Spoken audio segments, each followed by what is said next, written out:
तस्मै श्री गुरवे नमः। अभाग्यासी करी भाग्यवंत, ऐसे श्री गुरु काका श्रीमंत। जीवत्वाची खंत स्वरूपी विराली श्रीराम। जीवना देण्या अर्थ सद्गुरु काका समर्थ। जीवत्वाचा अंत आत्मा रामी केला श्रीराम। सुखासारखे पूर्ण वैराग्य जाचे, वसिष्ठापरी ज्ञान योगेश्वराचे।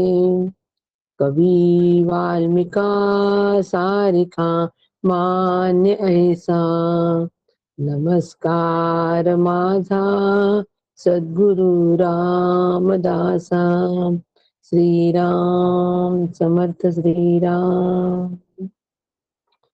परमपूज्य श्री गुरु डॉक्टर काका यांना साष्टांग नमन करते। परमादरणीय सुनील काका यांनाही साष्टांग नमन करते।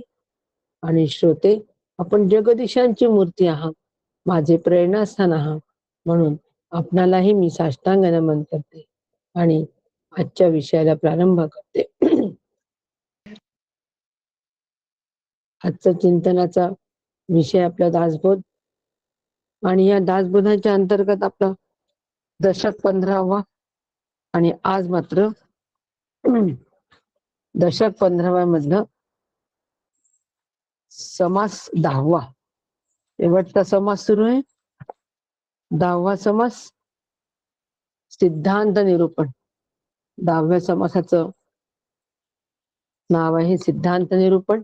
काल बघितलं आपल्या साधारण 11 ओव्या झाल्या होत्या त्याच्यातल्या, आणि त्या 11 ओव्यांच्या अंतर्गत आपण बघितलं की नेमकं सिद्धांत काय, सिद्धांत निरूपणामध्ये सिद्धांत म्हणजे काय हे बघितलं होतं आपण। येथ पावलिया ही वृत्ती होय संसार निवृत्ती, हाची वेदांती सिद्धांती निश्चयो निश्चिती केला असे। म्हणजे निर्विशेष स्वरूपापर्यंत ही जी वृत्ती जर पोहोचली तर संसाराची निवृत्ती होते, आणि हा निश्चय वेदांताच्या या सिद्धांतात केलेला आहे। वेदांताचा सिद्धांत एकच, जीव ब्रह्म एक, ब्रह्म सत्य जगन मिथ्या, जीव ब्रह्म बना, हा एकच फक्त सिद्धांत आहे। या सिद्धांत रूप होण्यासाठी, सिद्धांत आरूढ होण्यासाठी आम्हाला त्यासाठी मग काही पूरक सिद्धांत करावे लागतात, घ्यावे लागतात। आणि म्हणजे मी करता नाही, मी अकर्ता आहे, हे सगळे जे निर्विशेष ब्रह्माची जी आहेत, हे सगळे निर्विशेषता समजून घेणं, जाणून घेणं आणि सिद्धांत रूढ होणं अत्यंत महत्वाचं आहे। आणि म्हणून हा जो सिद्धांत आहे, हा सिद्धांत आम्हाला हेच सांगतो की मी मूळचा ब्रह्मरूप आहे, आणि हे जगत मिथ्या आहे। तर या मिथ्या जगतामध्ये याचं मिथ्यत्व आम्हाला ओळखायचं, तेव्हा आम्ही सिद्धांत रूप होऊ। मिथ्यत्व ओळखल्याशिवाय होणार नाही, आणि मिथ्यत्व ओळखणं हे साधन आहे। म्हणून साधन व्यतिरेकाचं करायचं आणि अनुभव अन्वयाचा घ्यायचा। व्यतिरेकाचं साधन, अन्वयाचा अनुभव, अशा पद्धतीने जर आमचा अभ्यास असं मार्गक्रमण जर चालत असेल तर आम्ही या सिद्धांतापर्यंत जाऊन नीट पोहोचतो। नाही तर मग इतके वर्ष झाले अभ्यास सुरू आहे, इतके वर्ष झाले श्रवण चालू आहे, निधिध्यासन सगळं सुरू आहे आमचं, परंतु तरी सुद्धा आम्हाला आमचा मिथ्यत्वाचा निश्चय होत नाही। आणि म्हणून आम्हाला सुख दुःख अजूनही होतात, मान पान याच्यात आम्ही अजूनही असतो, कोणी अपमान केला तर वाईट वाटतं. अहम हा सुटलेला नसतो. हे सगळं ज्यावेळेला आम्ही या सगळ्यांमध्ये असतो आणि तरी आमचं श्रवण चालूच असतं. असं असताना हे सगळं अंतःकरण प्रपंचामध्ये छान रमलेलं आहे, तसंच ते श्रवणात पण रमलेलं आहे. ते घटके सिनेमामध्ये 3 तास रमतो. घटकेमध्ये सगळ्या कुटुंबांच्या सदस्यांमध्ये रमतो, त्यांच्या प्रॉब्लेम मध्ये रमतो. तसंच ते अंतःकरण श्रवणामध्ये पण रमतं. त्याला इकडे सगळी रमण्याची सवय झालेली आहे, म्हणून ते श्रवणातही रमतो. पण श्रवणानंतर ते अंतःकरण परत त्या श्रवणामध्ये रमत नाही. आणि म्हणून आम्हाला इतके वर्ष झाले आमचा अभ्यास सुरू आहे, परंतु सिद्धांत रूप आम्ही होऊ शकत नाही. त्याचं कारण असं आहे. मग ह्याच्यासाठी काय झालं पाहिजे? हे अंतःकरण जोपर्यंत निवृत्त होत नाही ना, ते सगळीकडे रमलेलं प्रपंचात सगळीकडे रमलेलं अंतःकरण, इकडे अध्यात्मात श्रवणात सुद्धा रमलेलं अंतःकरण, दोन्ही तबला आणि डग्यावर हात ठेवला तर जमत नाही. अजिबात जमत नाही.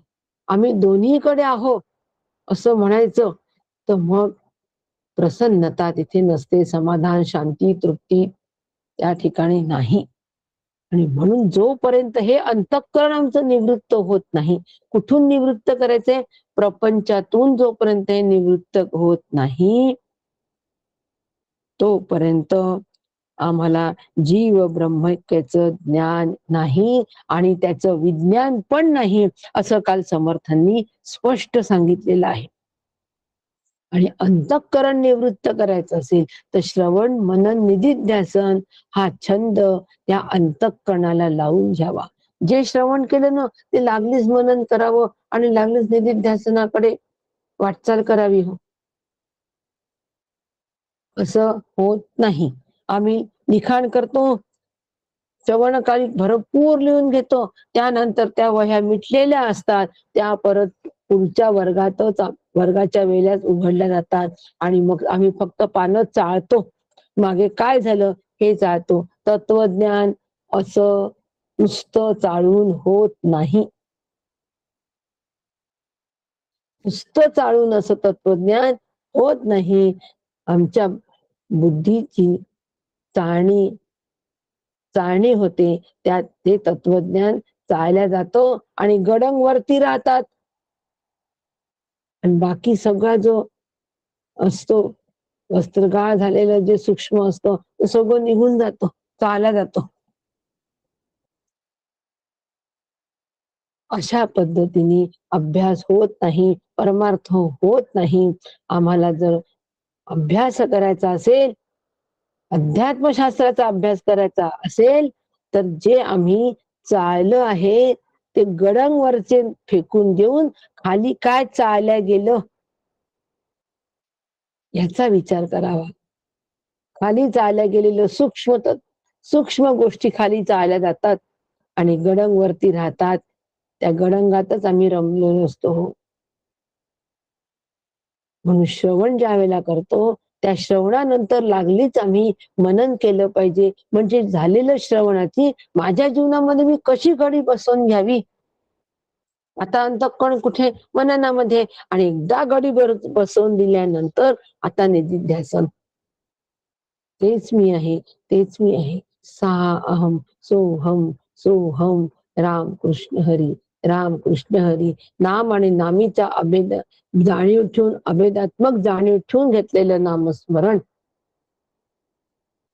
निधिध्यासन सुरू आहे, निधिध्यासन. आता हे अंतःकरण प्रपंचाच्या सगळ्या व्यापारातून आपोआप निवृत्त झालं आणि ते जिथे असायला पाहिजे तिथे झालं. हेच आम्हाला काल समर्थांनी हा सगळा जीव ब्रह्मैक्य सिद्धांताचं स्वरूप सगळं आम्हाला नीट समजावून सांगितलं. की अंतःकरण निवृत्त करायचं पहिले श्रवण मनन निधिध्यासनाने, मग त्यानंतर या दृष्ट सृष्टीचा निराश करायचा, विवेकाने निराश करायचा. एकदा श्रवण मनन निधिध्यासन झालं, त्या अंतःकरणाला ती सवय एकदा जडली, एकदा तो ध्यास लागला, गोविंद गोविंद मना लागली या छंद, असा ध्यास त्या अंतःकरणाला लागला की मग त्या अंतःकरणाने विवेकाची कास धरायची आणि विवेकाने काय निवडायचं, सत्य असलेलं ब्रह्मतत्व निवडायचं आणि बाकी मिथ्या असलेल्या दृश्य सृष्टी जी आहे त्याला मिथ्यत्वाचा दर्जा द्यायचा, म्हणजे त्याचा निराश करायचा. म्हणजे आता त्या दृश्य जगातल्या घडामोडी मला त्रास देणार नाही, मला सुखही देणार नाही, मला दुःखही देणार नाही. त्याला निराश असं म्हणतात. सुख पण नाही, दुःख पण नाही, दोन्ही पण नाही, अनुकूल नाही, प्रतिकूल नाही. प्रसंग येणार अनुकूल, प्रसंग येणार प्रतिकूल, परंतु दोन्हीही अनुकूल प्रसंगाला प्रतिकूल प्रसंगाला तरी पण माझं अंतःकरण प्रसन्नतेने भरलेलं राहील, समाधानाने भरलेलं राहील, कारण ते सिद्धांतारूढ झालेलं आहे. या त्याच्या जीव ब्रह्मैक्याच्या त्या सिद्धांताचं स्वरूप आहे हे सगळं. इथपर्यंत आम्ही पोहोचतोय का, माझा अभ्यास इथपर्यंत जातोय का, हे मी बघितलं पाहिजे. याला अभ्यास असं म्हणतात हो. आणि अशा पद्धतीने निवृत्त करायचं अंतःकरण, त्याच्यानंतर दृश्य सृष्टीचा निराश करायचा. आता हे मुद्दे पक्क लक्षात ठेवा, लिहून घ्या वाटल्यास. का लिहून घ्या, अशा पद्धतीने माझी वाटचाल होते. इथे आम्हाला साधं कोणी छोटासा शब्द जरी बोलला तरी केवढं वाईट वाटतं हो. रोज बोलणारा माणूस आज आमच्याशी बोललाच नाही, केवढं वाईट वाटतं. रोज आमच्याकडे पाहून हसतात, आज नाही हसले, का बरं? काही गैरसमज झाला असेल का? काही त्यांच्या मनात काही असेल का माझ्याबद्दल? माझ्याकडे पाहून नाही हसले म्हणजे काय झालं? केवढं आम्हाला दुःख होतं त्या गोष्टीचं. अशा लहान लहान गोष्टींचे दुःख जर आपण करत बसलो तर सकल दुःख निवृत्ती केव्हा होणार? आणि म्हणून माझा अभ्यास करताना मी फार सावधगिरीने अभ्यास केला पाहिजे की माझा दृश्य सृष्टीचा विवेकाने निराश होतोय का, आधी मी विवेक केलाय का, म्हणजे सत्य वस्तू मी निवडलीये का. सत्य तू, सत्य तू, सत्य तू विठ्ठला, विठ्ठला तूच सत्य आहे, बाकीचा सगळा पसारा हा मिथ्या आहे. तूच आत्मा आहे, बाकीचा सगळा पसारा अनात्मा आहे. या अनात्म्याचा मी व्यवहारकाला पुरता फक्त मदत घेईल आणि व्यवहार करेल, परंतु व्यवहार संपल्यानंतर मात्र मी सारालाच पकडलेला असेल, सत्यालाच धरलेलं असेल, सत्यामध्येच रमलेलो असेल. अशा पद्धतीने आम्हाला आमच्या अंतःकरणाला हे ट्रेनिंग द्यावं लागतं. हे अंतःकरणाचं ट्रेनिंग आहे हो. अंतःकरण वृत्ती निवृत्त करणं अंतःकरणाचं ट्रेनिंग आहे. सर्व दृष्ट सृष्टीचा विवेकाने निराश करणं अंतःकरण वृत्तीला दिल्या गेलेलं ट्रेनिंग आहे. हे ट्रेनिंग मी माझं द्यायचं. याला साधना असं म्हणतात, याला तप असं म्हणतात. करून पाहिलं तर कळेल केवढं कठीण आहे ही गोष्ट. प्रतिकूलतेमध्ये निर्णय टिकून ठेवणं, प्रतिकूल परिस्थितीमध्ये धैर्य टिकून ठेवणं केवढं कठीण काम आहे. मनाविरुद्ध झालं तरी सुद्धा शांत राहणं तप आहे. तपाची व्याख्या तप म्हणजे याला म्हणतात मनाविरुद्ध झालंय तरी मी शांत आहे, तरी मी समाधानी आहे. मुलीचे वडील पण शांत असतात मनाविरुद्ध झाल्यानंतर, पण ती शांती नाही, ती मारून मुटकून जबरदस्तीची शांती असते. लग्न झाल्यानंतर तुम्हाला मी पाहूनच घेईल, लग्न होऊ द्या फक्त, तोपर्यंत मी शांत आहे, अशी ती शांती असते. त्या शांतीबद्दल मी बोलत नाही. मनाविरुद्ध झालं तरी सुद्धा आमच्या अंतःकरणावर त्याचा ओरखडा नाही हो, कारण मन नावाची गोष्ट शिल्लक राहिलेली नाही. म्हणून कोणत्याही पद्धतीच्या दृश्य जगताच्या अनुकूल प्रतिकूल सुख दुःख चांगलं वाईट याचा ओरखडा अंतःकरणावर नाही. कठीण आहे की नाही? केवढं कठीण आहे. करून पाहिलं, प्रत्यक्ष ज्यावेळेला वाटचाल करू ना, तेव्हा समजेल की मध्ये काय अडथळे येतात. ऐकायला खूप छान वाटतं, बोलायला त्याच्यापेक्षा छान वाटतं. काय पण बोलतोय आपण असं वाटतं. पण जगताना मात्र काय आठवतात प्रत्येकाला, कोणी आठव की न आठव, पण जगताना श्री गुरूंची नक्की आठवण यावी. देव आठवतात असं म्हणतात, पण आपण श्री गुरूंची आठवण नक्की यावी जगताना. गुरुदेवा, आपण सांगितलंय पण मी नाही चालू शकत आहे इथे, आपुल्या बळे नाही मी बोलतो, नाही मी चालतो, मला बळ द्या. माझ्यात बळ नाहीये, आपण मला बळ प्रदान करा. नक्की श्री गुरूंचीच आठवण आली पाहिजे प्रतिकूल परिस्थितीत, आणि देतात ते बळ. ते बळ देतात, मग ते कसं हातबीत करून देतात का बळ? अजिबात नाही. सामर्थ्य, परंपरेचं सामर्थ्य जे आमच्या मध्ये अनुग्रहाच्या वेळेला आलेलं असतं, ते सामर्थ्य आणि श्री गुरूंनी दिलेला विचारच त्या ठिकाणी आम्हाला ताकद देतो, सामर्थ्य देतो, धैर्य देतो प्रतिकूल परिस्थितीत.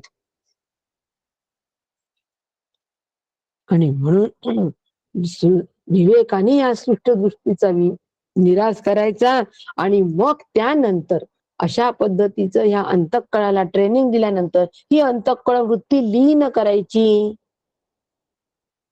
स्वरूपामध्ये लीन करायची.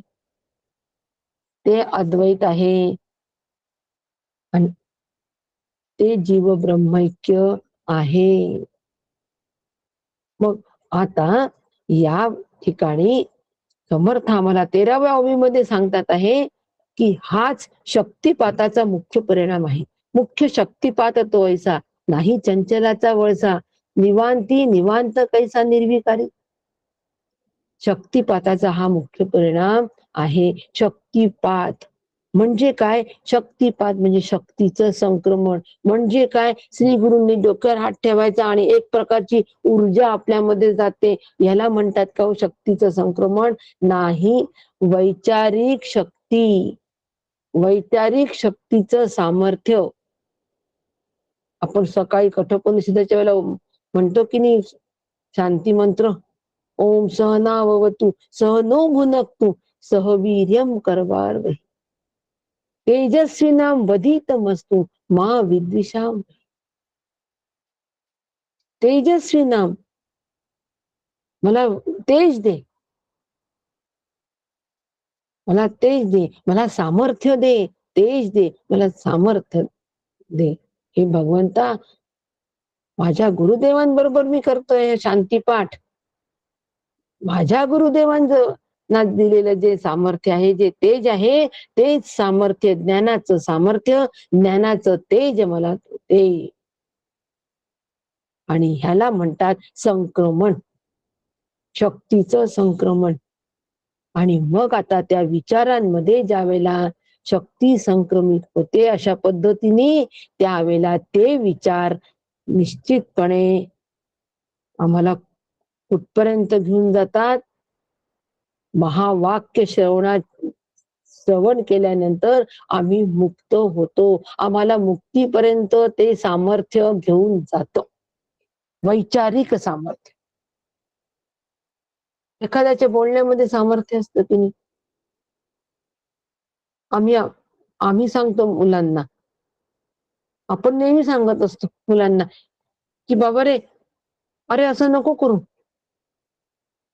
तुला अभ्यास केला पाहिजे, अभ्यास कर, अभ्यास कर. आई वडील सांगतात मुलांना, परंतु एवढ्यांदा सांगूनही मुलगा ऐकत नाही. टीचरने एकदाच सांगतात, टीचर उद्यापासून होमवर्क कंप्लीट पाहिजे. एकदा टीचरने एवढं सांगितल्यानंतर तो मात्र घरी येऊन होमवर्क करतो. आपण म्हणतो ही किमया कोणी केली? सामर्थ्याने केली हो ही किमया. ही किमया सामर्थ्य वाणीतलं सामर्थ्य, ज्ञानाचं सामर्थ्य कुठून? शिक्षकाकडून आलं ते. आणि असं आहे सामर्थ्य जे आहे हे सामर्थ्याचं संक्रमण, वैचारिक संक्रमण, याला शक्तिपात असं म्हणतात. आणि यांनी आम्ही नाही चंचलता वळसा, म्हणजे चंचल जे आहे म्हणजे माया जी आहे, आता ती माया त्या ठिकाणी काहीही करू शकत नाही. आम्ही निवांत होतो, निर्विकारी होतो. कुठपर्यंत ही माया आम्हाला त्रास देते? कुठपर्यंत? जोपर्यंत आम्हाला हे जगत सत्य वाटतं, माया तेव्हा आम्हाला त्रास देते. जोपर्यंत जगत सत्य वाटतं ना, जगताला सत्यत्व आम्ही देतो, ते सत्य आम्हाला वाटतं, तोपर्यंत माया आम्हाला त्रास देते. हे आज माझ्याशी नीट बोलले नाही, जरा गुस्स्यातच होते. मला फार वाईट वाटलं हो, मला ते फार टाकून बोलले. एवढं वाईट वाटतंय. कारण त्यांनी त्यांनी जे मला बोलले, त्यांनी माझा जो अपमान केला, तो मला सत्य वाटला. त्यांचं बोलणं सत्य वाटलं, ते सत्य वाटलं.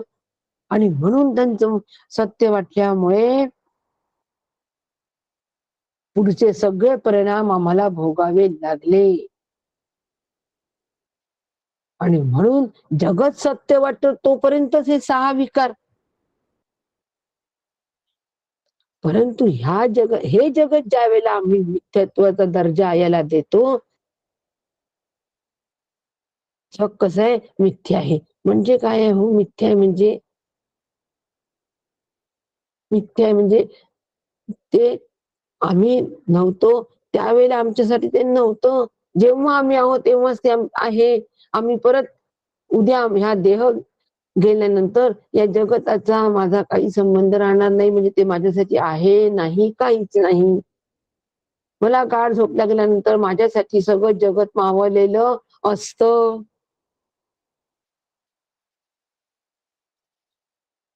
मग हे जगत मावळणं म्हणजे जगत आहे, पण माझ्यासाठी ते मावळतं, म्हणजे त्यातलं सत्यत्व जो जेव्हा निघून जाईल त्याच वेळेला ते बाधित होईल.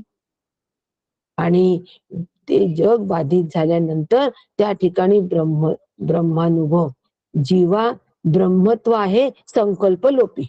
संकल्पाचा लोप झाला की त्या जीवाला ब्रह्मत्व तिथेच आहे.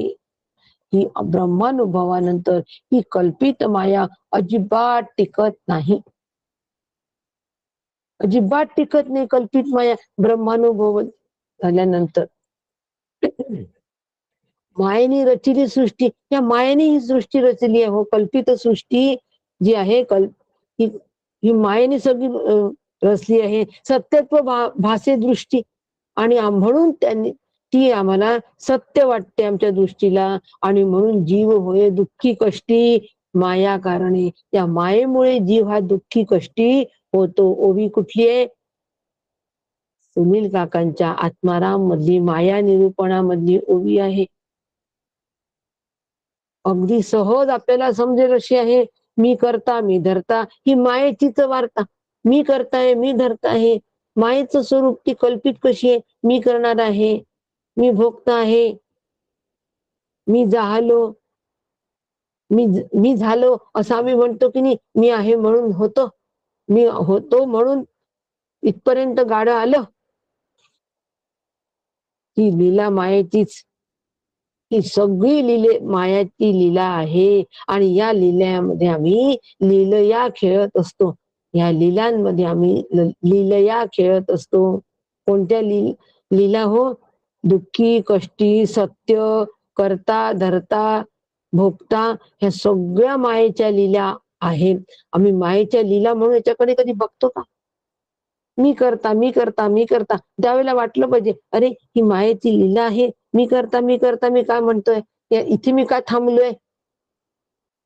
करणारा सकळ कणे जगदीशांचे. मी करता नाही, मी अकर्ता आहे.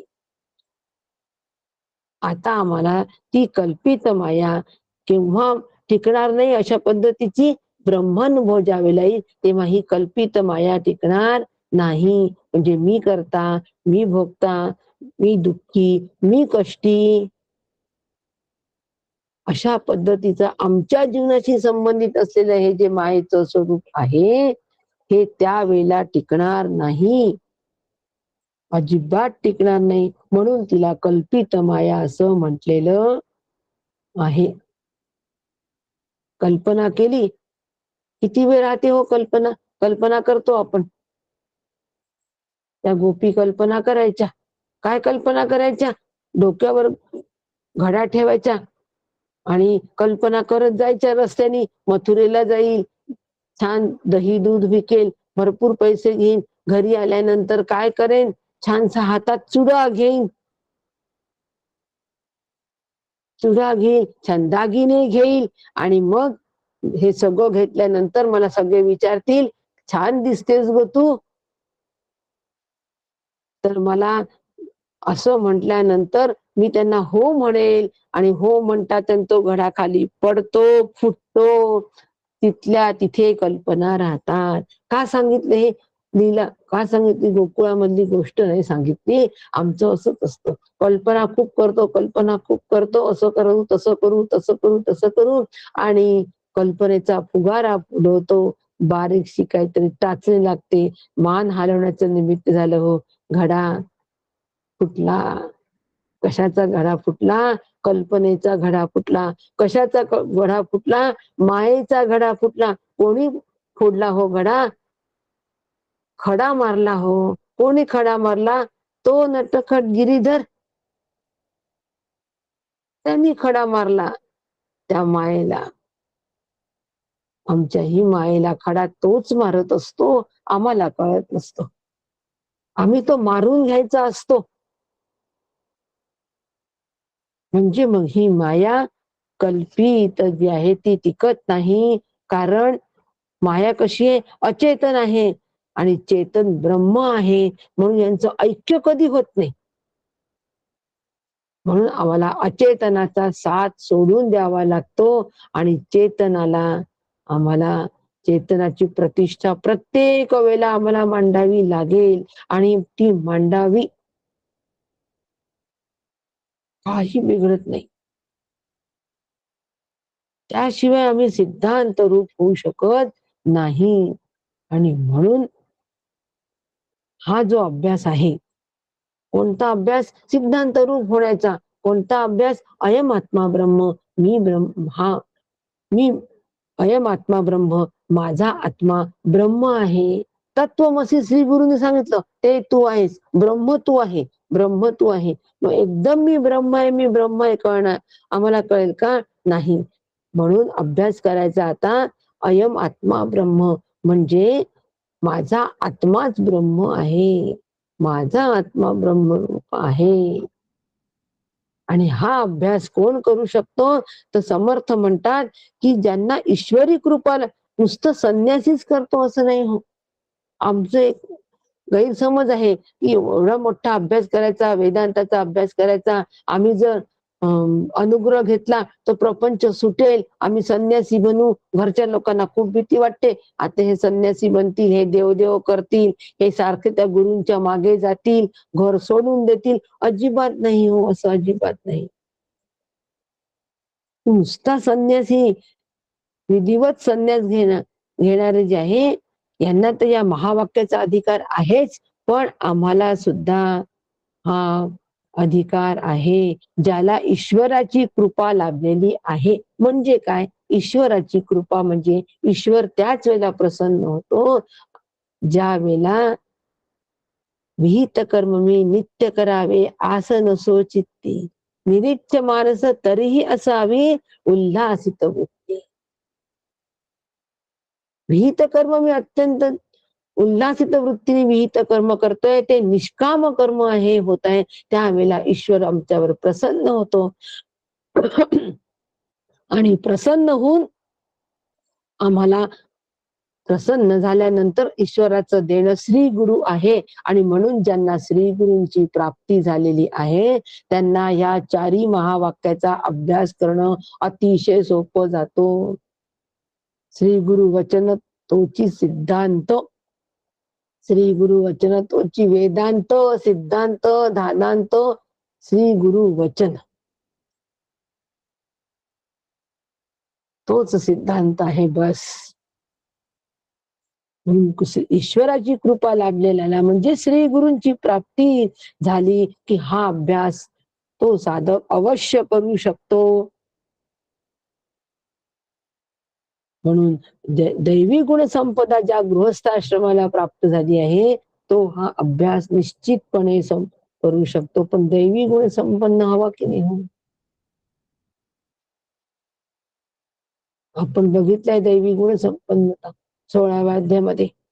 ते सगळे माझ्या अंगी मी जर बाणवले तर माझ्यावर ईश्वराची कृपा नक्की होते आणि श्री गुरूंची प्राप्ती होते आणि आम्ही हा अभ्यास सहज करू शकतो. म्हणून संन्यासी सुद्धा हा अभ्यास करतात. मग संन्यासी कोणाला म्हणायचं हो? खडावा भगव वस्त्र नाही नाही. संन्यासी तोच ज्यांनी आपल्या 6 विकारांना शांत केलंय.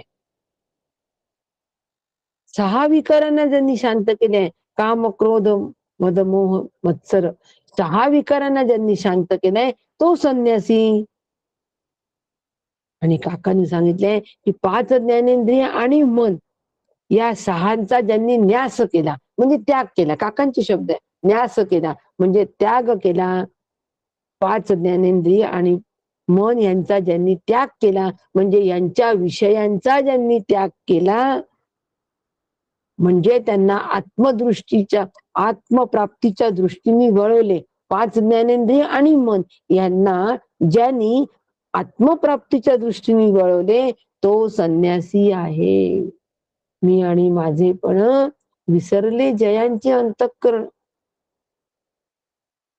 तो संन्यासी नित्य जाण निरंतर नित्य निरंतर तो संन्यासी आहे नित्य आणि निरंतर असा ज्याने मी आणि माझं विसरून गेला. आणि म्हणून अशा पद्धतीने अभ्यास करणारा जे आहेत त्यांनी 5 ज्ञानेंद्रिय आणि मन यांचा न्यास केला, त्याग केला आणि आत्मप्राप्तीकडे फक्त वळवले तो संन्यासी. त्या संन्यासाला हा अभ्यास करणं कठीण जात नाही. सिद्धांत रूप होणं कठीण जात नाही.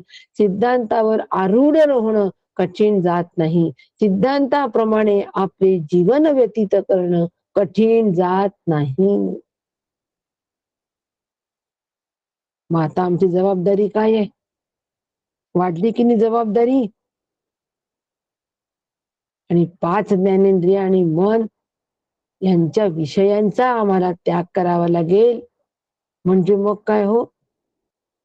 जिभेला फार चटक मटक खायची सवय असते, गोड पण पाहिजे, मग हे काहीच खायचं नाही, त्याग करायचा. आणि काय खायचं? बेचव अन्न खायचं मुद्दाम. आणि लक्ष मन मात्र सगळं स्वादिष्ट अन्नामध्ये. असा ह्याला त्याग म्हणतात का? अजिबात नाही. ती कामनाच अंतःकरणात उमटत नाही हो, विषयच अंतःकरणामध्ये नाही. विषयांच्या हाका ऐकून येती कठ काकांची ओवी, डॉक्टर काकांची ओवी आहे की पंचविषयांचा हाकाच ऐकू येत नाही. बहिरे पण आलं कोणाला? अंतःकरणाला. कानाला नाही, अंतःकरण बहिरं झालं. कशा बहिरं कोण कशापासून झालं? 5 विषयांच्या हाकाच त्या अंतःकरणामध्ये येत नाही, त्याला ऐकूच येत नाही, असं ते बहिरं झालं हो. आणि म्हणून अशा पद्धतीने जर आम्ही अभ्यास केला, परमार्थ विचार जर आम्हाला नीट समजला तर आम्ही वृत्तीनी संन्यासी झालो.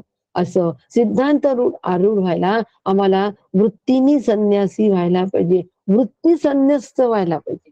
संन्यस्त वृत्ती आमची संन्यस्त व्हायला पाहिजे. म्हणजे त्या संन्यासामध्ये ती वृत्ती प्रतिष्ठित झाली पाहिजे. संन्यस्त म्हटलंय, प्रतिष्ठित झाली पाहिजे. पण ह्यासाठी आम्हाला परमार्थाचा विचार हा नीट समजला पाहिजे. आणि तो विचार परमार्थाचा नेमका काय आहे, सिद्धांत नेमका काय आहे, सिद्धांताचं स्वरूप काय आहे. नुसतं जीव ब्रह्म म्हणायचं, जीव ब्रह्म ऐक्य म्हणायचो, एवढ्यावर आमचं भागणे नाही. इतक्यावर आमचं भागणे नाही. पोट भरायचंय तर आम्हाला कमीत कमी 3 पोळ्या तरी पाहिजे हो. भूक लागलीये खूप आणि नुसती हातावर जर नुसतं प्रसाद दिला तर तेवढ्यानी होणे नाही. म्हणून नुसत्या सिद्धांत एवढ्यानी होणे नाही. सिद्धांताचं स्वरूप आम्ही समजून घेतलं पाहिजे. आणि हे सिद्धांताचं स्वरूप समजून सांगणं चालू आहे. हे एकदा आमच्या लक्षात आलं की नेमकं काय करायचंय मला, सिद्धांत रूप व्हायचं म्हणजे काय करायचंय, साधन काय करायचंय, हे एकदा लक्षात आलं की मग मात्र आम्ही ते सिद्धांत रूप होण्यासाठी प्रवृत्त होऊ. परमार्थ विचार आम्हाला नीट समजला पाहिजे. आणि म्हणून मग आमची ही देहबुद्धी जी आहे, जे जे विचारी समजले ते ते निसंग होऊन गेले. देहाभिमानी जे उरले ते देहाभिमान रक्षती. परमार्थ विचार नीट समजला म्हणजे वृत्ती संन्यासी झाली. आणि मग त्या ठिकाणी देहबुद्धी मात्र, देहबुद्धीचे पामर देहबुद्धी जर सांभाळीत बसत असतील तर त्यांना पामर असं समर्थांनी म्हटलेलं आहे. एकदा परमार्थाचा विचार नीट कळला, नेमका परमार्थ काय हे कळला, त्यानंतर आमची देहबुद्धी ही पातळ पातळ झालीच पाहिजे. निश्चितपणे पातळ झाली पाहिजे. आणि असं जर आमची देहबुद्धी पातळ होत असेल तर आम्ही जिंकलो. आणि ती तशीच राहत असेल तर मग मात्र आम्ही पामर आहोत. मग आता आम्हाला पामर व्हायचं की भाग्यवंत, अभाग्यासी करी भाग्यवंत. ऐसे श्रीगुरु काका श्रीमंत आहेत होते, सर्व सुख देतात, हातचं राखून नाही ठेवत. मला जर कोणी काही मागितलं की देता का ताई जरा आम्हाला तुमच्याकडचं, आम्ही सगळं नाही देत, थोडं बाजूला काढून ठेवतो मग देतो, राहू दे आपल्याला लागलं तर. पण श्री गुरु तसं करत नाही. श्री गुरु सर्व सुखाला आम्हाला प्राप्त करून देतात. सर्व, काही शेष स्वतः जवळ ठेवत नाही. आणि अशा पद्धतीने ही देहबुद्धी आमची क्षीण क्षीण होत गेली पाहिजे. अंतःकरण निवृत्त करण्यापासून आपण सुरुवात केली आहे साधनेला, साधन समजावून घ्यायला. ओवी क्रमांक 8 पासून ती 18 पर्यंत समर्थांनी आम्हाला सिद्धांताचं स्वरूप सांगितलेलं आहे. आणि हा सिद्धांत रूप होण्यासाठी नेमकं अंतःकरणाला काय वळण द्यावं याचं सगळं उहापोह इथपर्यंत केलेलं आहे. आणि आता या अंतःकरण वृत्तीचं ट्रेनिंग झालं हो पूर्ण. किती महिन्याचं ट्रेनिंग होतं? 6 महिन्याचं ट्रेनिंग होतं. झालं, आता जॉईन व्हा आणि मस्तपैकी पगार एन्जॉय करा. जॉईन व्हा, एन्जॉय करा. काय सुंदर शब्द आहे हो. अगदी त्याप्रमाणे आता ह्या अंतःकरण वृत्तीला आम्ही अशा पद्धतीचं ट्रेनिंग दिलं. कशा पद्धतीचं? ती पहिले निवृत्त केली. कशातून? पंचविषयातून निवृत्त केली. मग दृश्यसृष्टीचा विवेकाने निराश केला. मग तिला लीन केलं. मग सामर्थ्य तयार झालं. शक्तिपात आम्हाला त्यावेळेला झाला. कल्पित माया सुद्धा त्या ठिकाणी गळून पडली. आणि अशा पद्धतीने मग न्यास पण केला. 5 ज्ञानेंद्रिय आणि मनाचा न्यास पण केला. आणि अशी संन्यस्त वृत्ती आम्ही आमची विकसित केली. त्यावेळेला अंतःकरण वृत्ती आता अलक्ष आत्मस्वरूपाशी स्थिर झाली. अंतःकरण वृत्ती स्थिर झाली. कुठे? स्वरूपाशी स्थिर झाली. आता ह्या ठिकाणी पूर्व पक्ष नावाचं काही शिल्लक राहिलेलं नाही, अध्यारोप नाही, फक्त अपवाद. बस अपवादात्मकच शिल्लक राहिलं. अपवाद एकच आहे, ब्रह्म सत्य हाच अपवाद आहे. बाकी सगळे अध्यारोप आहे, सगळी माया आहे. अध्यारोप म्हणजे त्यावर आधारित.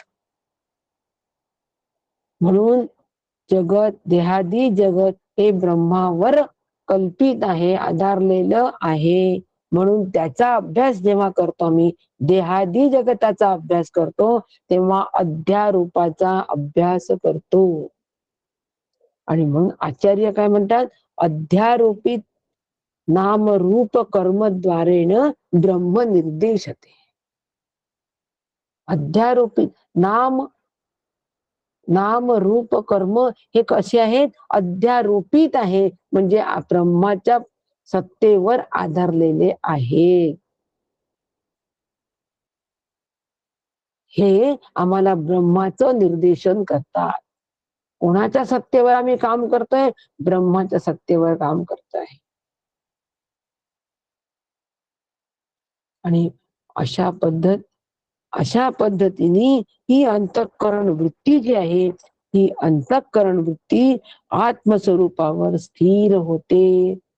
तोपर्यंत सगळी जी मांडणी आहे ही अध्यारोपाची आहे, अध्यारोप केलेली आहे, अध्यारोप करून केलेली मांडणी आहे. म्हणजे जगत आहे ते आम्हाला दिसतं, आम्हाला ते सत्य वाटतं, ही सगळी अध्यारोपाची मांडणी आहे. आणि अपवाद एकच आहे, म्हणजे ब्रह्मतत्व. या अध्यारोपी जगताचं अधिष्ठान ब्रह्म आहे. याला म्हणतात, अशा पद्धतीचा विचार करणं याला म्हणतात अंतःकरण वृत्ती स्थिर झाली. आणि स्थिर झाल्याबरोबर भेद सगळे मावले. गेलो कपड्याच्या दुकानामध्ये, 10 पद्धतीचे कपडे टाकले हो दुकानदारांनी. लाल, हिरवा, निळा, पिवळा कपडे, लाल कपडा, पिवळा कपडा, निळा कपडा. आणि हे सगळे रंग आम्हाला तिथे गेल्यानंतर दिसतात. कापड दिसतं का? नाही, रंग दिसतात, म्हणजे भेद दिसतात. सगळे भेद दिसतात. हा रंग छान, तो रंग छान, हा जरा डल आहे, हा तर नकोच अगदी. पेल दिसेल, आम्हाला खुलणार नाही. दिसले सगळे भेद. कापड कोणीही पाहत नाही, भेद दिसतात. पण जो जाणकार असतो तो फक्त कापड बघतो. कोण आहे जाणकार हो कापडांमधला? टेलर. त्याला घेऊन जा दुकानामध्ये, तो काय बघतो, असा हाताला लावतो, आणि कापड चांगला आहे, थोडं डिझाईन कमी असं चालेल, पण कापड चांगलं आहे आणि आपल्याला आपल्या बजेटमध्ये मिळतंय, घेऊनच घ्या. काय पाहिलं टेलरनी? त्याचे टेलरचे सगळे भेद मावळले, आणि आमचे तसेच होते भेद. लाल कापड, निळा कापड, पांढरा कापड, गुलाबी कापड, आमचे भेद तसेच राहिले. कारण आम्ही कापड नाही पाहिलं, आणि टेलरनी फक्त कापड पाहिलं. सोनारानी फक्त सोनं पाहिलं, आणि आम्ही दागिन्यांमध्ये रमलो. म्हणून आम्हाला दागिन्यांचे प्रकार दिसतात, आणि हा आवडतो तो नावडतो असं असतो. आवडलेला दागिना दिला तर आनंद होतो, आणि आवडलेला दागिना नाही दिला तर फार दुःख होतं आम्हाला. म्हणजे आम्ही भेद दृष्टी आमची असते. कुठपर्यंत? जोपर्यंत अंतःकरण वृत्ती ही आत्मस्वरूपाशी ऐक्य पावत नाही, तोपर्यंत आम्हाला भेद दिसतात. मी तूपणा, तुम्ही असे मी असा, तुम्ही असे मी असा, तो तसा हा असा, तो तसा हा असा. जीवाजीवात भेद, जीव ईश्वर भेद, जड जीवात भेद, सगळे कितीतरी 12 प्रकारचे भेद आम्ही करत असतो. आम्हाला माहित नसतं. आता एवढे भेद सांगितले तर आपल्याला वेळ नाही पुरणार. आज हा समाज पूर्ण करायचा आहे, आणि म्हणून हे भेद सगळे मावळले. आता ज्यावेळेला आम्ही सिद्धांत रूप होतो, त्यावेळेला आमचे भेद मावळले पाहिजे. पटलं की नाही? भेद मावळले पाहिजे. मिठूपणाची झाली बोळवण, एका जनार्दनी श्री दत्त ध्यान. मी तूपणा संपलाच हो. मी असा तू तसा, मी असा तू तसा. म्हणजे हे द्वैत संपलं. तुमच्यात पण राम, माझ्यात पण राम. माझ्यात राम, तुझ्यात राम. सगळीकडे रामच राम. अंतःकरण वृत्ती कशावर स्थिर झाली? ती रामावरच स्थिर झाली. टेलरची वृत्ती कुठे स्थिर झाली? कपड्यावर स्थिर झाली. भेद मावले, लाल, पिवळा, निळा, पांढरा रंग, ते सगळे मावले, डिझाईन मावलं. आमची अंतःकरण वृत्ती कुठे स्थिर झाली? ब्रह्मस्वरूपावर स्थिर झाली. भेद सगळे मावले, पूर्णपणे भेद मावळून गेले. समर्थांनी या ठिकाणी 2 दृष्टांत दिले आहेत. ओवी क्रमांक 20 आणि 21 मध्ये हे दृष्टांत आहे की आकाश आणि पाताळ या दोन्ही या दोन्हींचा पण अंतराळामध्ये समावेश होतो. पण जगताचा एकदा बाद झाला की आकाश नाही, पाताळ नाही. जगत सापेक्ष ह्या कल्पना आहेत. ज्या वेळेला आमच्या जगताचा निराश होतो, मिथ्यत्वाचा निर्णय होतो, त्यावेळेला अखंड अंतराळ उरतो. भेद मावतात आणि अखंड अंतराळ असतो. हे एक उदाहरण दिलं समर्थांनी.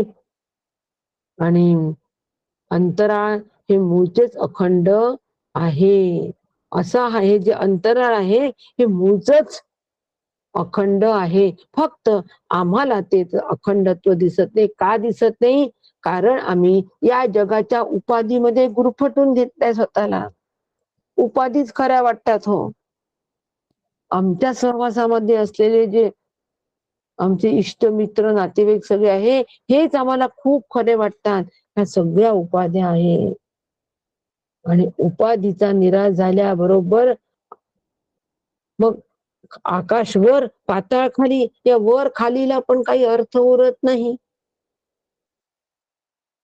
जोपर्यंत जगत आम्हाला सत्य वाटतो तोपर्यंत आकाश आहे, पाताळ आहे. पाताळात जाशील पाप केलं तर,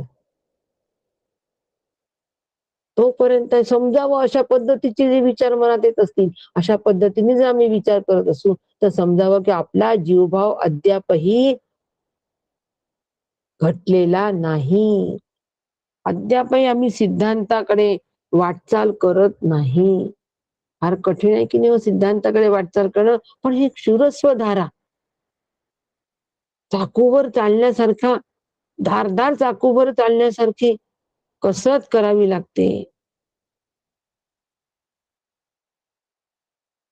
आणि म्हणून आमचा उपाधीचा निराश होणं अत्यंत महत्वाचं आहे. घटामध्ये पाणी भरलंय, कल्पना करा थोडीशी. घटामध्ये पाणी भरलंय, ठीक आहे, घट पाण्याने भरला. आता भरलेला पाण्याचा घट नदीमधून घेऊन चाललो आणि नदीमधून नेत असताना काय झालं, तो घट फुटला. घट फुटला तर घटातलं पाणी कुठे गेलं हो? घटाच्या बाहेर गेलं का? बरं, घट पाण्यात होता त्यावेळेला आतलं पाणी बाहेरचं पाणी असं काही होतं का? आमच्या डोक्यात तरी असं काही होतं का की आतलं पाणी बाहेरचं पाणी? घट फुटल्यानंतर पाणी पाण्यात मिसळलं. उपाधी, घटाची उपाधी बाजूला झाल्याबरोबर पाणी, आतलं बाहेरचं पाणी, हा भेद राहिला नाही. आता तोच रिकामा घट आम्ही आकाशातून घेऊन चाललो. रिकामा घट, घटामध्ये आकाश आहे की नाही? आहे. बाहेर आकाश आहे की नाही? आहे. मग आता हा घट जेव्हा आम्ही आकाशातून घेऊन चाललो, हा फुटला, तर बाहेरचं आकाश, आतलं आकाश बाहेर मिळालं का येऊन? अजिबात नाही. आकाश तिथेच राहिलं. आकाशातून घट चालला होता. असं घेतलं आकाश उचलून, असं भरलं, असं नाही. त्याला उपाधीचा निराश असं म्हणतात. उपाधी कोणती हो? ही देह, हा जो देह आहे पंचमहाभूतांचा, ही उपाधी आहे. ही उपाधी आणि जगताच्या रूपाने जगताची उपाधी. आता ह्याला आम्ही सत्यत्व जर देत असू तर उपाधीचा निराश होणे नाही. म्हणून याला आम्हाला या उपाधींचा निराश करावा लागेल. उपाधीचा निराश झाल्यानंतरच सिद्धांतावर आरूढ होता येतं. अद्वैत कळायला लागतो. तोपर्यंत नाही. आणि म्हणून असं हे जे काही आत्मस्वरूप आहे, असा हा जो सिद्धांत रूप जे आहे, या ठिकाणी शब्द, कल्पना, मन, बुद्धी तिथे पोचत नाही. मनोवाचा तिथं तुझे हे स्वरूप. म्हणून माप भक्ती केले.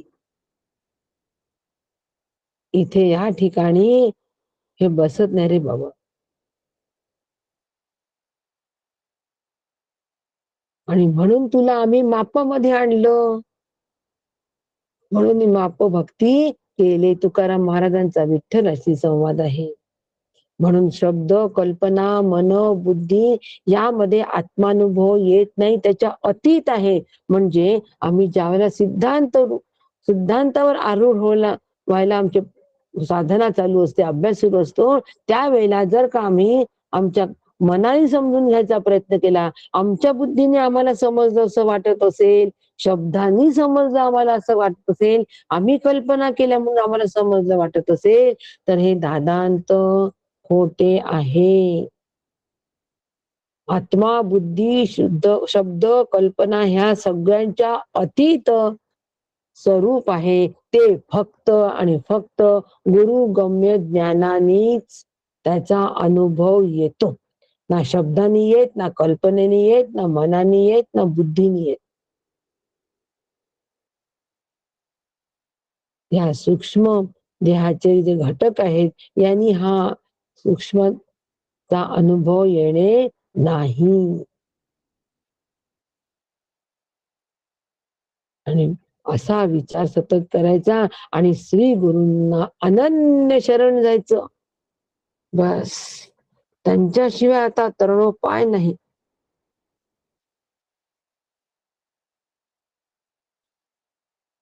आणि असं ज्या वेळेला आमच्याकडून होईल, त्यावेळेला मग पाहता पाहता कळू येते, कळले ती तुके व्यर्थ जाते. अवघड कैसे बोलावे ते कोण्या प्रकारे, पाहता पाहता कळू येते. पाहिल्याशिवाय कळतो का? नाही. पाहावंच लागतं. काय पाहावं लागतं? आत्मस्वरूप पाहावं लागतं. कुठे पाहावं लागतं? या उपाधी माझी गुप्त चैतन्य असे सर्वगत. या उपाधींच्या मध्ये असलेलं जे चैतन्य आहे, ते पाहावं लागतं. त्याच्यावर दृष्टी स्थिर करावी लागते, त्याच्यावर वृत्ती स्थिर करावी लागते. आणि मग मात्र एकदा ती वृत्ती त्याच्यावर स्थिर झाली, त्या चैतन्यावर स्थिर झाली, मग मात्र अनुभवकालीन अनुभव येतो आम्हाला चैतन्याचा. भरला घनदाट हरी असे सगळीकडे चैतन्य, जडात चैतन्य, चेतनात चैतन्य आहे. सगळ्या जीवांमध्ये चैतन्य आहे. असा अनुभव ज्या वेळेला येतो, त्यावेळेला मात्र ते अंतःकरण, ती वृत्ती अनुभवकालीन लीन होते, हरवून जाते. मग अशा पद्धतीने ते अंतःकरण ज्या वेळेला स्वरूपामध्ये लीन होतं, तेव्हा कोणी कोणाला सांगायचं आणि कसं सांगायचं? हे मन शिल्लक राहिलं नाही हो. आणि अशा अनुभवकालीन ती अंतःकरण वृत्ती जेव्हा लीन होते, त्यावेळेला मग सांगणारा, बोलणारा तिथे कोणीही राहत नाही. पाहता पाहणे गेले दुरी. पाहता पाहणे, पाहता पाहता पाहता पाहता पाहणाराही विसरून गेला स्वतःला. आणि ही प्रक्रिया आम्हाला करायची आहे. इथपर्यंत आम्हाला पोहोचायचं आहे. आमची अंतःकरण वृत्ती ही स्वरूपाकार करायची आहे. लहान प्रोजेक्ट आहे का हे? सहज ऐकलं झालं. अहो सकाळचं कठोपनिषद हेच सांगतंय की सगळं आत्म्याचंच वर्णन सांगतंय. कसा आहे तो आत्मा, हेच वर्णन सांगतोय. आता विषय हाच आलेला आहे परत. आणि म्हणून मग अशी हरवून गेल्यानंतर कोणी कोणाला सांगणारा कोणी शिल्लक राहत नाही. म्हणून मग तत्वमसी या महावाक्यामध्ये आता वाच्यार्थ वाच्यांश शोधिला, अलक्षी लक्षांश बुडाला, पुढे समजून बोला कोणीतरी. आता या ठिकाणी तत्वमसी महावाक्यामध्ये तत्पदाचा वाच्यार्थ ईश्वर आणि लक्ष ब्रह्म आहे. ब्रह्मस्वरूपामध्ये लक्षार्थ राहत नाही. लक्षार्थ वाच्यार्थ लक्षार्थ लक्षार्थ म्हणजे काय? वाच्यार्थ म्हणजे फक्त वाणीनी उच्चारलेलं त्याला वाच्यार्थ म्हणतात. आणि लक्षार्थ म्हणजे त्याच्याकडे लक्ष ठेवून काढलेला अर्थ आणि त्या अर्थाशी माझं ऐक्य याला लक्षार्थ असं म्हणतात. लक्षाकडे लक्ष ठेवून काढलेला अर्थ आणि मी तो अर्थरूप होणार, मी लक्षरूप होणार, ह्याला लक्षार्थ असं म्हणतात. आणि अशा पद्धतीने या लक्षांश आणि वाच्यार्थ आणि लक्षार्थ याचा सतत विचार करत करत नीट नेमकं काय म्हणायचंय शास्त्राला हे नीट समजून घ्यायचं. श्री गुरु काय म्हणतात हे नीट समजून घ्यायचं. आणि मग मात्र तत्रूप पाहायला आम्हाला अडचण जाणार नाही. आणि मग असं झाल्यानंतर शाश्वतास शोधित गेला त्याने ज्ञानी साच झाला, विकार सांडून मिळाला निर्विकारी. आणि मग मात्र या शाश्वताचा वेध घेणारी जी अंतःकरण वृत्ती आहे ही आत्मस्वरूपाशी म्हणजे चिदाभास जो आत्मस्वरूपाशी आहे तो मूळचा असतो, तो एकरूप होतो आणि बुद्धीतील सर्व विकार उपाधिरूप बुद्धी बरोबर सोडून देऊन निर्विकार आत्म्याशी ऐक्य पावतो. कोण हो ऐक्य पावतो? कशी होती ही प्रक्रिया? ती पण समर्थांनी सांगितलेली आहे की अंतःकरण वृत्ती जी आहे त्या अंतःकरण वृत्तीमध्ये चिदाभास आहे की नाही, आणि त्या अंतःकरण वृत्तीमध्ये तो चिदाभास एकरूप होतो.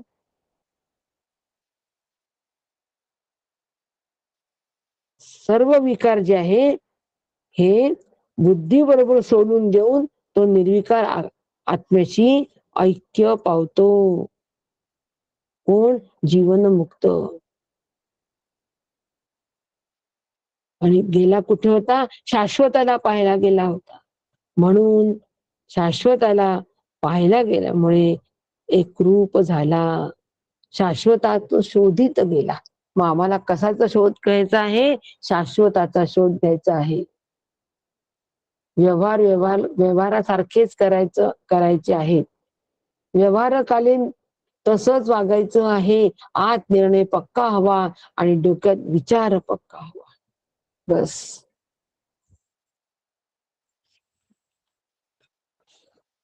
याला सिद्धांत रूप होणं असं म्हणतात. मग अशा वेळेला सगळे विकार जे आहे हे बुद्धी बरोबर सोडून द्यायचे, उपाधी रूप बुद्धी बरोबर सोडून द्यायचे आणि आत्म्याशी ऐक्य साधायचं. त्यावेळेला आम्हाला खरी जाग येईल. म्हणून समर्थांनी इथे एक या ठिकाणी समर्थांनी उदाहरण घेतलं, एक दृष्टांत दिला स्वप्नाचा, की स्वप्नामध्ये भयानक स्वप्न पडले की जाग येतात की नाही, मग आम्हाला कळतं ते स्वप्न होतं म्हणजे ते भ्रमरूप आहे, त्यात काही तथ्य नाही.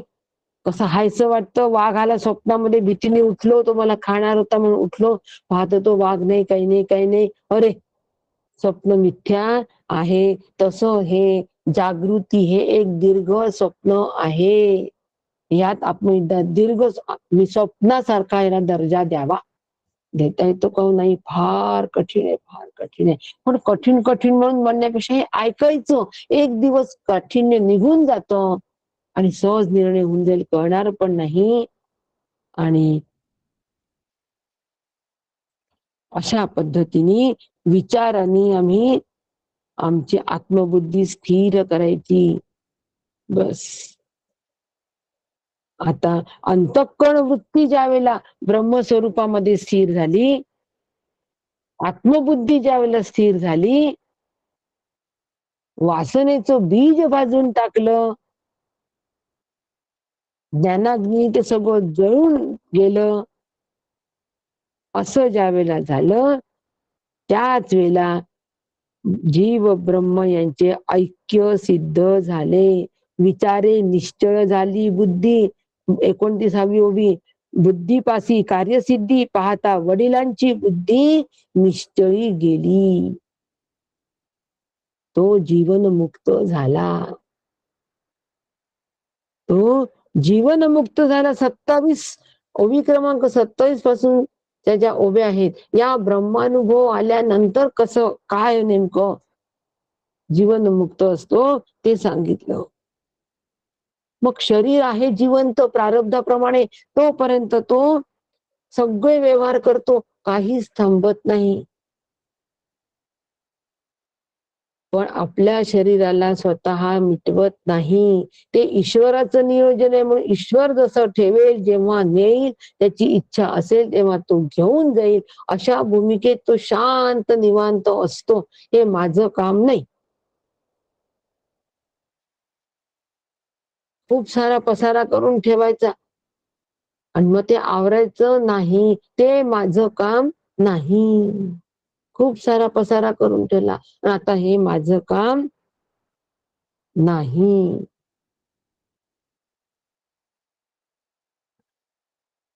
अशा पद्धतीने आम्ही ही जी वासना आहे, हे वासनेचं बीज आम्हाला भाजून टाकावं लागेल. आता कोणतीच वासना नाही शिल्लक. याच्यासाठी आता माझा संबंध कोणाशीच नाही. प्रारब्ध असेपर्यंत हे शरीर जिवंत राहील, ते माझं काम नाही.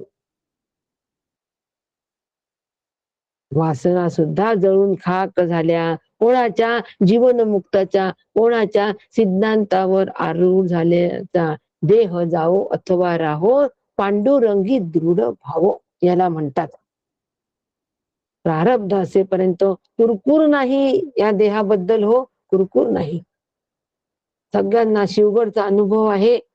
केवढा त्रास त्या शरीराला, अजिबात कुठे कुरकुर नाही. कारण माहितीये, प्रारब्ध असेपर्यंत हा देह राहणारच आहे. मग तो आत्ता गेला पाहिजे, बरं होईल लवकर गेला तर, असं सुद्धा वक्तव्य नसतं. असं वक्तव्य करणं म्हणजे देहबुद्धीची प्रतिष्ठा मांडणं आहे. आता आमचं हत्ती गेला, शेपूट आलं, शेपूट गेला, गोंडा राहिला, म्हणजे आम्ही देहबुद्धीची प्रतिष्ठा, देहाची प्रतिष्ठा मानतो आहे. या देहाचं काय करायचं, कसं करायचं, कोणी किती वेळ ठेवायचा, हे सगळं नियोजन करणारा तो सकल करणे जगदीशांचे. माझा काहीही संबंध नाही. माझं ते काम नाही. बस. मग कशा इच्छा करायच्या का? नाही नाही, आम्ही आमचा एकदा काही साध्य होऊ द्या, मगच हा देह गेला पाहिजे. वासनेचं बीज भाजलेलं नाही. अशी आत्मबुद्धी ती स्थिर झाली, शांत झाली, याला जीव ब्रह्म इतकं सिद्ध झाले असं म्हणतात. झाले साधनाचे फळ, संसार झाला सुफळ. निर्गुण ब्रह्म ते निश्चळ अंतरी बिंबले.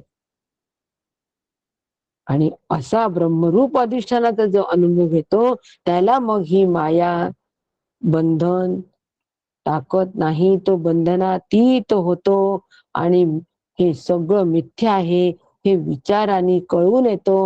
विचार सुदृढ झाला की मग भय पण संपतं. सुदृढ विचार म्हणजे सुदृढ तत्वाबद्दलचा विचार आमचा झाला. मी अज आहे, मी अजर आहे, मी अमर आहे, हा सुदृढ विचार आहे.